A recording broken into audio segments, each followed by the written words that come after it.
मेरे प्रिय हनुमान भक्तों, नमस्कार।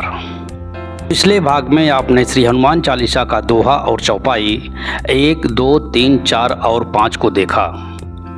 श्री हनुमान जी की उपासना के लिए हनुमान चालीसा का पाठ सर्वाधिक मान्यता प्राप्त साधन है। सनातन धर्म के अनुयायियों में इसका पाठ जितना व्यापक है उतना कोई अन्य स्तुति या पूजा विधि नहीं है। श्री हनुमान चालीसा के रचनाकार गोस्वामी तुलसीदास माने जाते हैं, इसीलिए यह श्री रामचरितमानस की तरह ही फलदायी मानी जाती है। आइए हनुमान चालीसा के इस दोहे और चौपाई का शाब्दिक अर्थ और भाव को समझें और अपने मन में उतारें। इस दूसरे भाग में प्रस्तुत है चौपाई 6, 7, 8, 9 और 10 अर्थ भाव सहित। शंकर सुवन केसरी नंदन, तेज प्रताप महाजगबंदन। शाब्दिक अर्थ: शंकर जी अर्थात शिव के पुत्र और केसरी के नंदन अर्थात पुत्र हैं। इनकी तेज और प्रताप की महिमा को सारा जगत मानता है। भावार्थ: यहाँ हनुमान जी की महिमा का बखान किया गया है। वे शिव के अवतार हैं और उनकी शक्ति और वीरता की प्रशंसा पूरे संसार में होती है।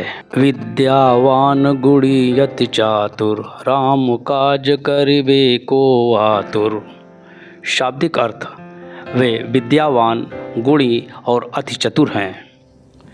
राम के कार्य करने के लिए सदा आतुर रहते हैं। भावार्थ: हनुमान जी अत्यंत विद्वान, गुणवान और चतुर हैं। वे हमेशा भगवान राम के कार्यों को करने के लिए तत्पर रहते हैं। प्रभु चरित्र सुनबे को रसिया, राम लखन सीता मन बसिया। शाब्दिक अर्थ: वे भगवान राम के चरित्र को सुनने के प्रेमी हैं। राम, लक्ष्मण और सीता के मन में बसते हैं। भावार्थ: हनुमान जी राम कथा के श्रवण का आनंद लेते हैं और भगवान राम, लक्ष्मण, सीता के हृदय में अस्थायी रूप से वास करते हैं। सूक्ष्म रूप धरि से यहीं दिखावा, विकट रूप धरि लंक जरावा। शाब्दिक अर्थ: सूक्ष्म रूप धारण कर सीता को दिखाया, विकट रूप धारण कर लंका को जलाया। भावार्थ: हनुमान जी ने अपनी सूक्ष्म शक्ति से सीता को अपनी उपस्थिति का एहसास कराया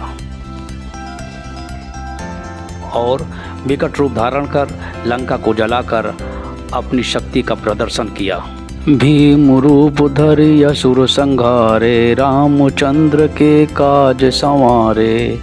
शाब्दिक अर्थ: भीम रूप धारण कर असुरों का संहार किया, श्री रामचंद्र के कार्यों को संवारा।